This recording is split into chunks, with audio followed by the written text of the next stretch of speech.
창세기 30장 25절부터 31절의 말씀을 통해서 대표적으로 우리가 말씀을 읽었는데요.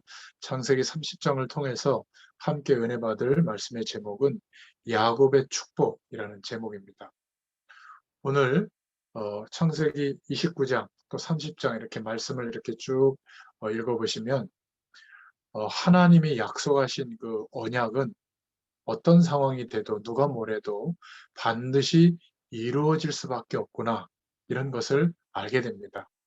오늘 내용을 보면 외삼촌 라반은 어떻게 하든지 야곱을 그냥 이용하려고만 하고, 그래서 여러 가지 막 술수를 많이 쓰죠. 또 야곱도 뭔가 살아가기 위해서, 자기의 것을 얻기 위해서 나름대로 어, 계산하고 인본주의를 많이 쓰는 것을 봅니다. 그런데 그런 것과 상관없이 하나님은 약속하신 대로 하나님의 언약을 성취하고 계심을 우리가 볼 수 있습니다. 창세기 3장을 한번 쭉 읽어보시면 아, 그렇구나 하고 결론이 나오게 되는데, 하나님의 언약은 인간의 불신앙, 또 우리들의 조건, 어려움 이런 것과 관계없이 하나님께서 언약하신 일은 반드시 성취된다.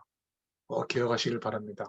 그러므로 우리가 예수 그리스도로 말미암아 하나님의 약속 안에, 언약 안에 들어왔다는 사실을 생각한다면 감사할 수밖에 없죠.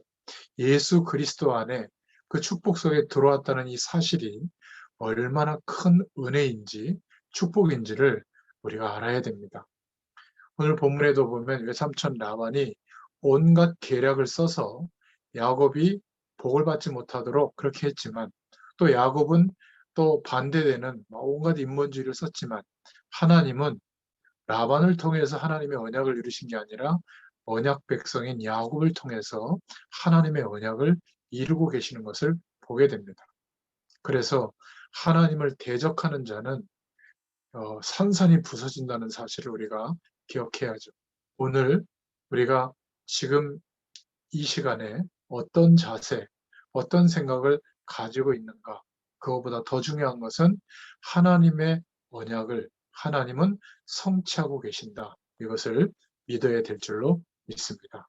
자, 오늘 첫 번째 붙잡을 기도 제목인데, 그런데 왜 예수님을 믿는데 어려움을 우리가 겪고 있는가?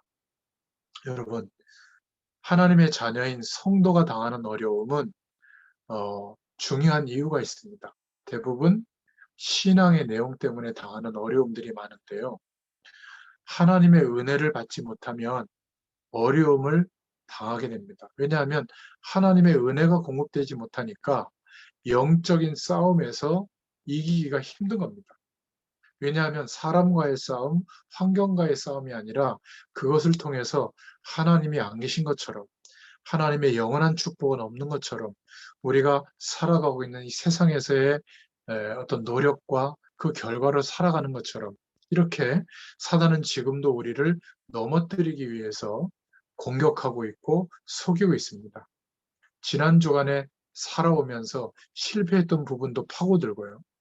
또 다른 부분들을 막 건드려서 넘어뜨리려고 역사하고 있습니다. 여기에는 하나님의 교훈이 있죠.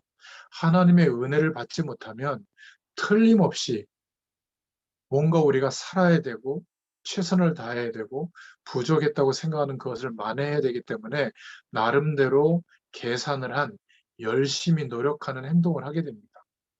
하나님은 믿어지지 않고 하나님이 역사하시는 축복은 모르는 상태에서 열심히 살아가는 그 모든 일이 결국 하나님의 자녀에게는 좋은 결과로 나오는 게 아니라 실패의 결과로 오는 경향이 많습니다. 왜 그렇죠?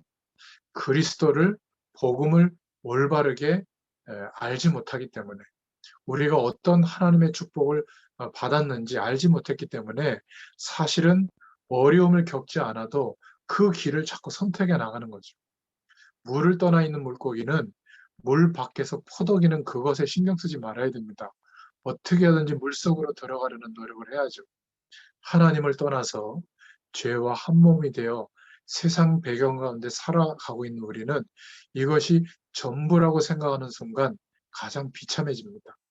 하나님과의 교제도 끊어지고 하나님의 축복도 모른 채로 답이 없는, 완전히 해적선에 탄 해적처럼 최선을 다해도 그것은 나쁜 결과가 올 수밖에 없는 그런 인생을 살게 되는 것이죠. 그래서 노력하면 노력할수록 고통이 더 크게 오는 겁니다. 왜냐하면 야곱도 왜 이런 자기의 삶의 어려움 가운데, 문제 가운데 인본주의를 썼냐면, 하나님의 은혜를 지속적으로 받고 그 은혜를 체험하고 누리지 못했기 때문에 결국 나름대로 자기가 알았던 어떤 생각, 경험, 이런 것들을 동원하는 것이죠. 그런데 그것은 더 큰 어려움들이 오는 모습을 오늘 읽어보면 나옵니다. 창세기 29장 21절부터 35절에 지난주에 말씀드린 것처럼 야곱의 결혼하는 모습이 나오는데요. 그래서 결국 부인이 4명이 됩니다. 아무리 열심히 노력해도 그 시작이 잘못되어졌는데 하나님은 그것까지도 활용하셔서 이스라엘이 민족이 이루어지는 야곱의 자녀들 12아들이 태어나게 했거든요. 그 12아들이 각자의 지파의 대표적인 조상이 됩니다. 불신앙으로 또 인본주의를 시작한 결과 그 4명의 부인으로부터 12아들이 태어났는데 결국은 늘 다툼과 분쟁이 일어나는 것을 보게 됩니다. 오늘 30장, 창세기 3장의 본문에서도 보면 43절에 보면 야곱이 심히 풍부하여 양떼와 노비와 약대와 나귀가 많았다. 이렇게 기록하고 있거든요. 야곱이 축복을 받은 모습이에요. 당연히 야곱은 하나님의 축복을 받게 되어 있습니다. 왜냐하면 하나님이 그렇게 약속하셨고 언약의 자녀, 하나님의 자녀였기 때문에 당연한 겁니다. 왜 하나님의 자녀이기 때문에 축복을 받아야 하죠? 하나님이 그 축복을 사실로 이미 주셨기 때문입니다.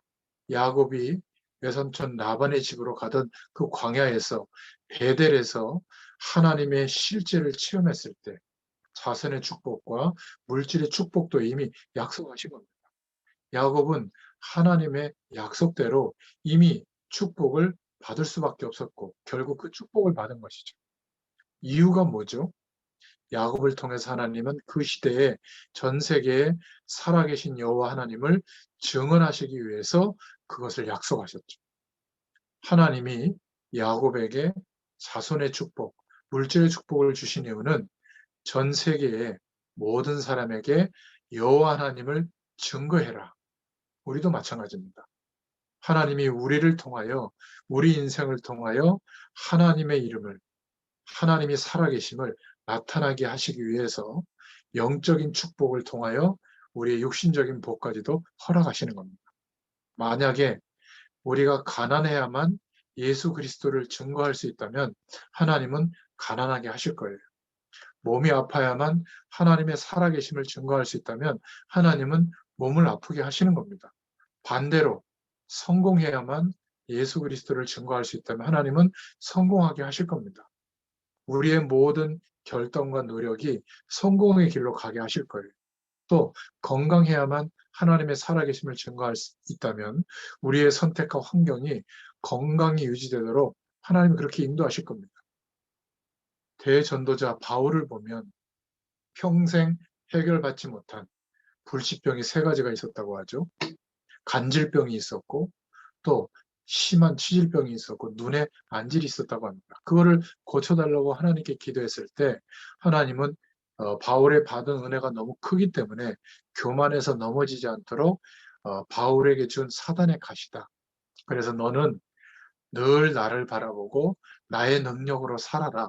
이렇게 하나님이 바울에게 말씀하셨죠. 그래서 바울은 항상 하나님의 능력을 구했습니다. 그 결과로 세계복음화의 도구로 바울의 인생 전체가 쓰임받았죠. 결국 마지막에는 십자가형을 거꾸로 당하고 순교하는 자리까지 나아갈 수 있었습니다. 여러분, 하나님이 구원받은 우리들에게 복음화할 수 있는 땅끝까지 이 복음이 증거되어지도록 하시는 그런 배경과 모든 삶의 환경도 축복하신다는 사실을 믿어야 될 줄로 믿습니다. 우리가 하나님 앞에 영육 간에 축복받을 이유를 알아야 돼요. 하나님의 자녀가 되는 권세를 부여받았기 때문입니다.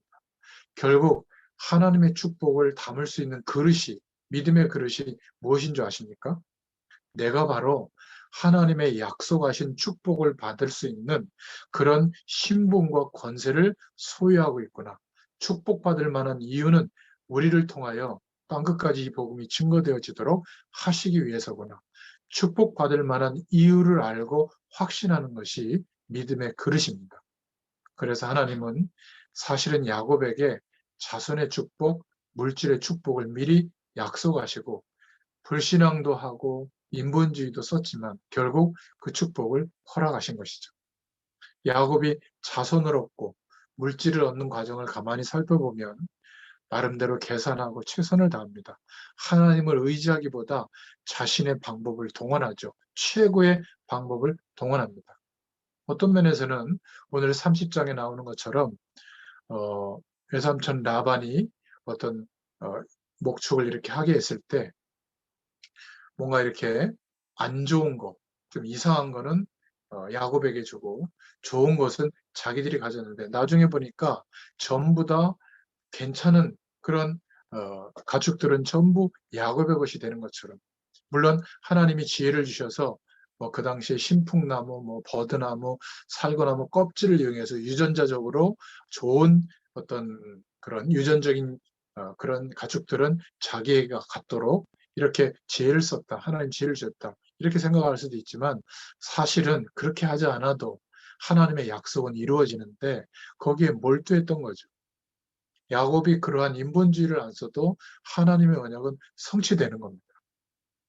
우리도 그렇게 막 아둥바둥해도 결국 자녀를 키우고 살아가는 이 삶 하나도 쉽지 않잖아요.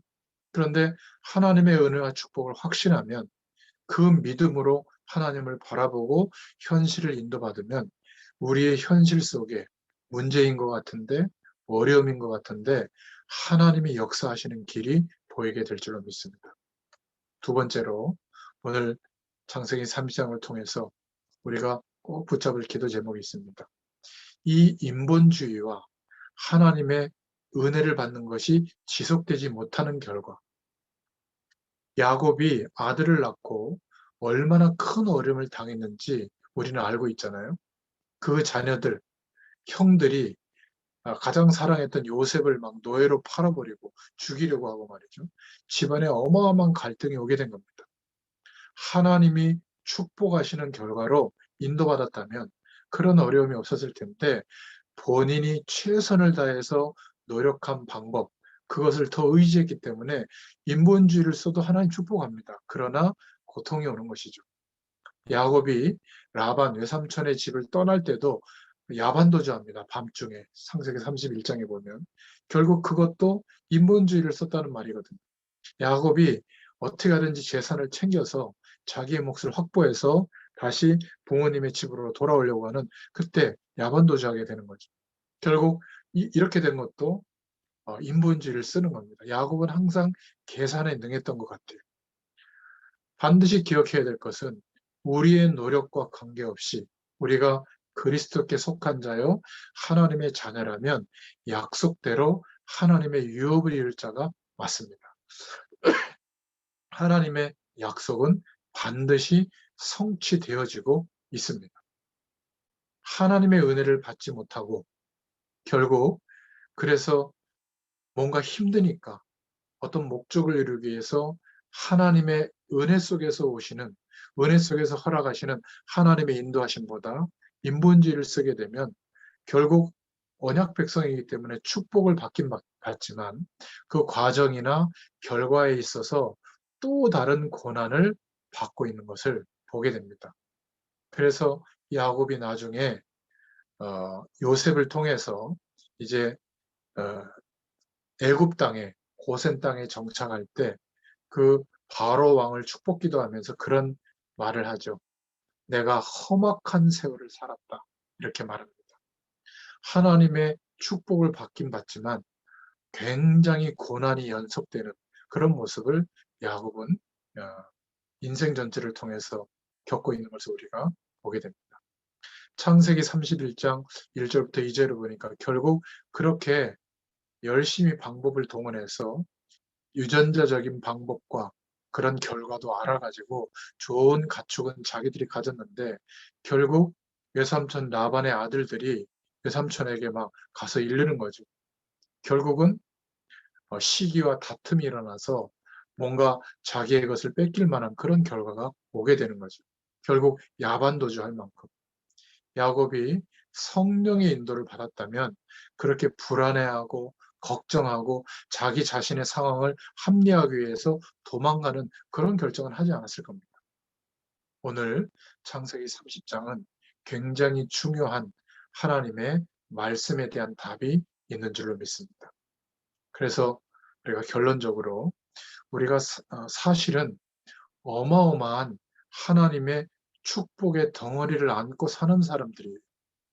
하나님이 그렇게 우리를 약속하신 겁니다. 그러면 사실은 세상의 복을 얻으려고 막 발버둥 치지 않아도 그냥 보통의 삶만 살아도 하나님이 허락하시는 축복을 받게 돼 있는데 무엇을 얻어야 되겠다, 도달해야 되겠다, 만회해야 되겠다 그런 차원에서 은혜를 수단으로 구하지 말고 좀 하루의 방향을 멈추는 시간을 꼭 가지시길 바랍니다.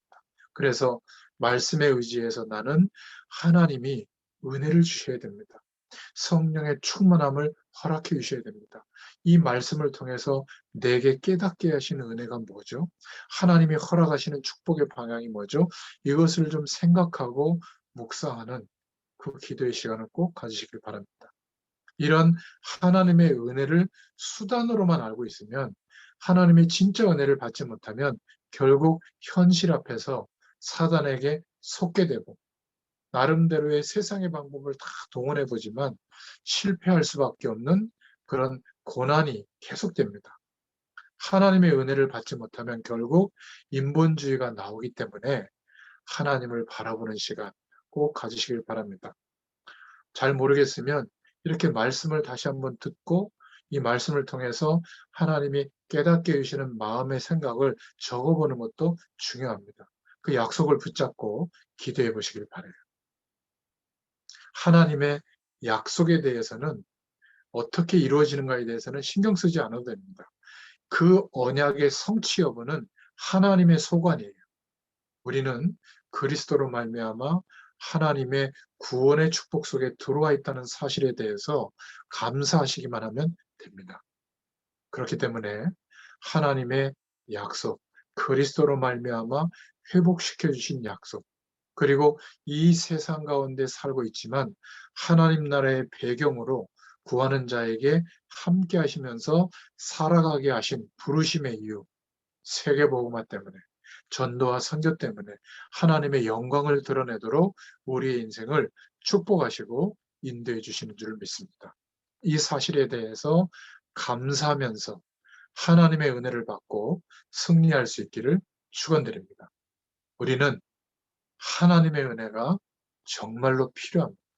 이번 한 주 동안에도 우리의 인격, 우리의 실력, 우리의 노력, 어떤 면에서 이런 것과 관계없이 약속하신 하나님의 약속이 이루어지는, 성취되는 그 축복을 기대하면서 하나님 바라보시는 한 주간이 되시기를 예수님의 이름으로 축원드립니다.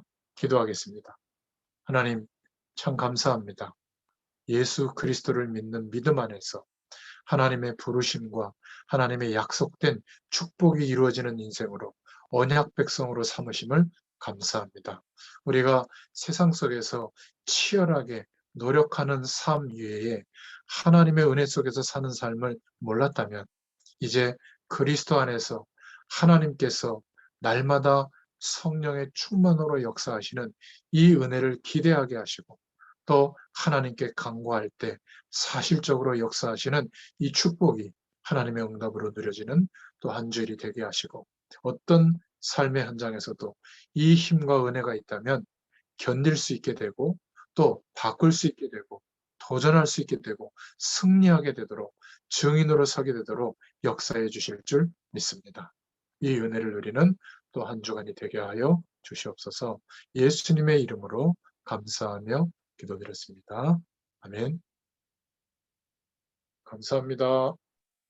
감사합니다, 목사.